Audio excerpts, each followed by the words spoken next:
My dear brother priests and bishops, I thank you for your presence here today at this Chrism Mass, and on behalf of the 2 million Catholics who depend on your ministry and are nourished by your labors and good example, I thank you for saying yes to the call to a priestly vocation. We call you Father because you are spiritual fathers of God's people.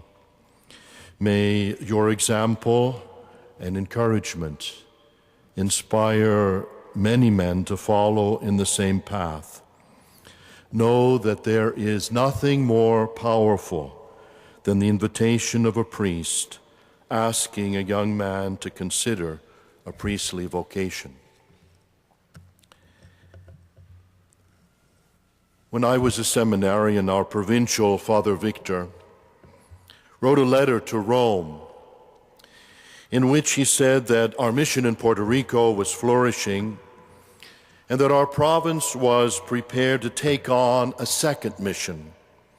He said he wanted it to be the most difficult mission in the world.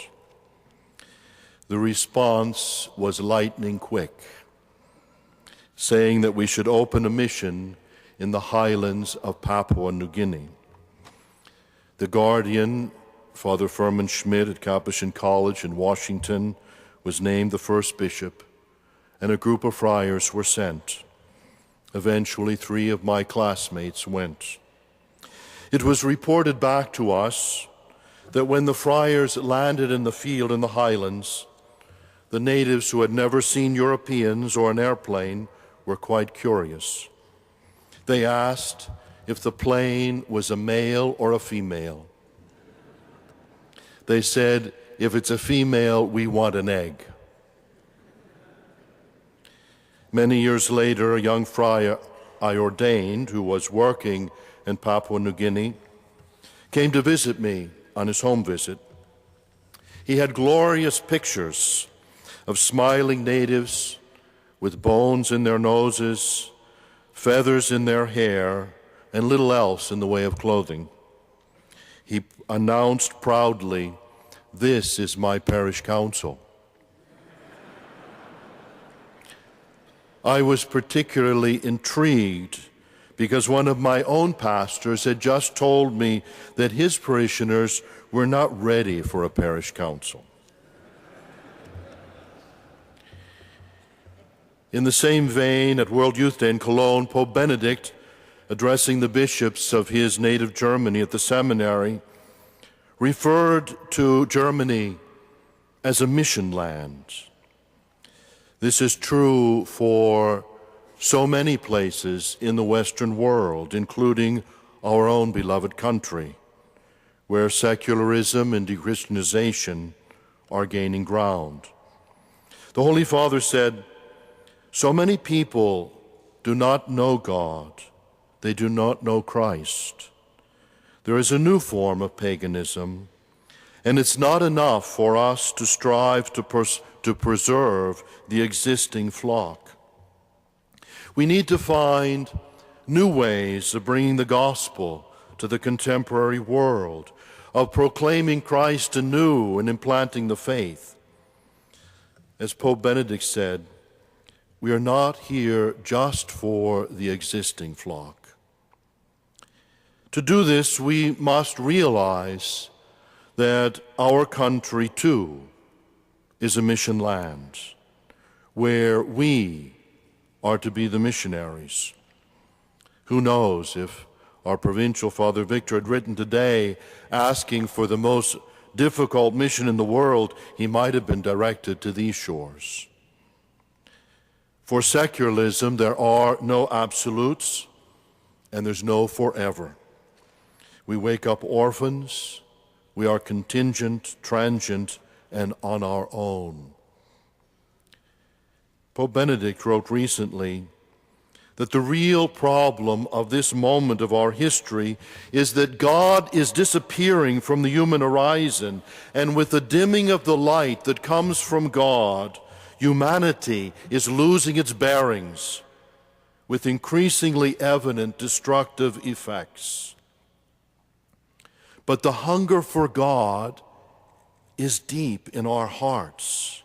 And although other hungers and desires can mask the most basic hunger of all, the longing for God is the most profound human sentiment, a homing device in our hearts.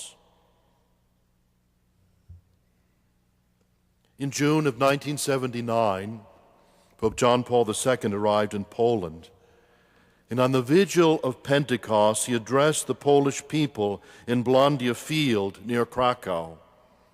He called on them to be witnesses of Christ's cross and the resurrection. Millions of Polish people, men, women, and children, thundered back, "We want God." What a moment in human history. From the mouths of a people in a modern atheistic dictatorship, the cry was heard around the world. "We want God." It was like the trumpet blast that caused the walls of Jericho to fall. Christ is not the past, he is the future, the Pope declared. And the masses thundered their response, "We want God." If there's anything to be learned from this present crisis, it is that the golden calf cannot save us.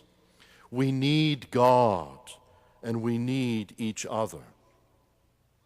Although secularism advances and the culture grows ever more corrosive to the practice of the faith, I believe that people in our society, just as those Polish people who gathered around John Paul II, they're shouting in their hearts, "We want God."